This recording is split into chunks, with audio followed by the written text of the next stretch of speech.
Guys, তোমরা দেখো এটা হচ্ছে রেলের ওয়ার্কশপ। এখানে এলএসডি বগি, যে এলএসডি গাড়ি তোমরা চাপো তার আন্ডার ফ্রেম মানে বগির কাজ হয়। এই দেখছো এখানে সব বগির কাজ হয়।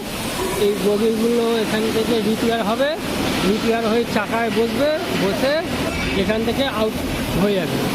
যে কাজগুলো হবে সেখান থেকে কোচগুলো নিয়ে এখান থেকে আউট হয়ে যাবে। এই রেলের পুরো সিস্টেমটাকে দুভাগে ভাগ করা হয়।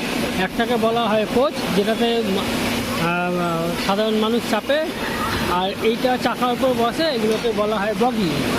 এই যে বগি কাজ করছে এগুলোকে বলা হয় বগি বা আন্ডার ফ্রেম। এই বগি দুটো ধরনের হয়, টু টাইপ। একটা হয় এয়ার স্প্রিং আর একটা হয় কয়েল স্প্রিং। এই যে এয়ার স্প্রিং, এই যে এখান থেকে হাওয়া দেওয়া হয়, এটাকে এই যে এই জিনিসটা, এটাকে বলা হয় এয়ার স্প্রিং। আর এইগুলোতে যেগুলোতে এইগুলো নেই, এই এয়ার স্প্রিং নেই, সেটাকে বলা হয় কয়েল স্প্রিং। এই যে ট্রেনে করে বগি করে নামিয়ে দিল, এই ট্রেনটা আবার আসছে, পুরো কমপ্লিট হয়ে যাওয়ার পরে এটা ট্রলির সাথে লেগে কোচের